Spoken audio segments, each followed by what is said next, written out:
All right, let's talk about the great monasteries.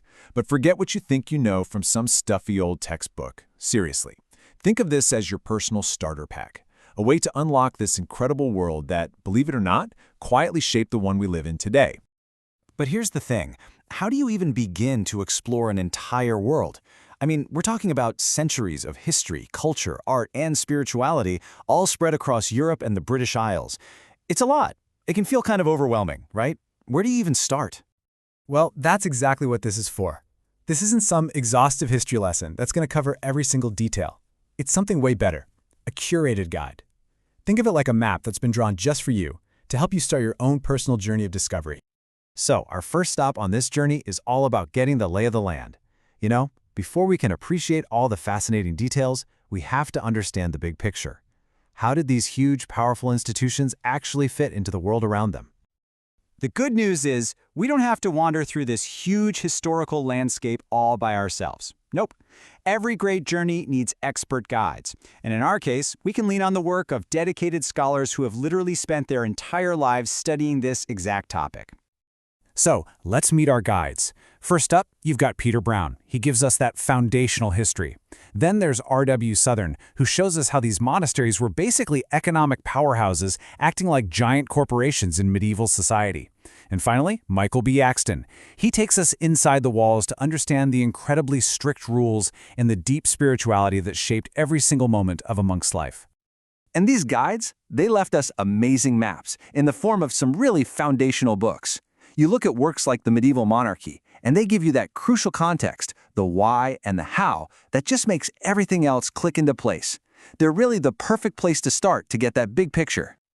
Okay, so now that we've got the historical framework down, let's zoom in a bit. It's time to get to the really human side of things.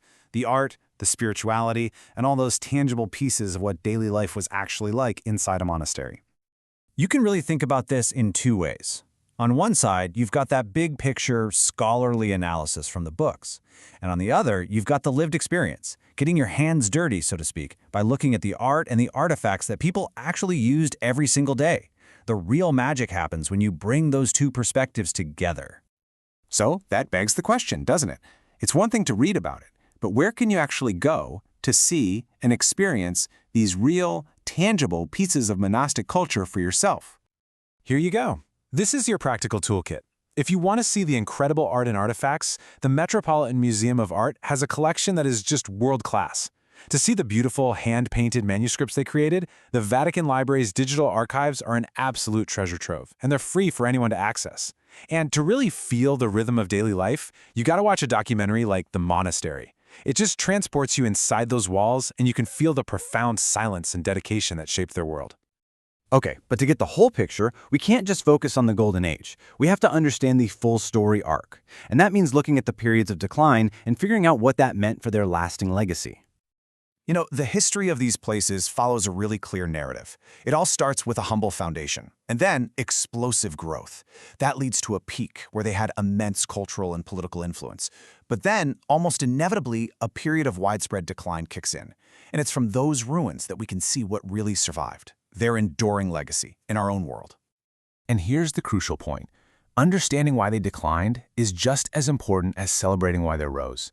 It's in that story of change that we can trace their fingerprints all over our modern world. I mean, think about it. The very layout of a university campus with a central quad and specialized halls, that's a direct descendant of the monastic cloister. So let's bring this all together. The goal here was never to tell you everything there is to know. It was to give you the map and the compass so you could start your own exploration. So there you have it. You now officially have the starter pack. You've met the expert guides whose work you can really trust. You've got the historical maps, those foundational books that give you context. And you know the cultural destinations, the museums, the libraries, the films, where you can experience this world for yourself. The path is all laid out.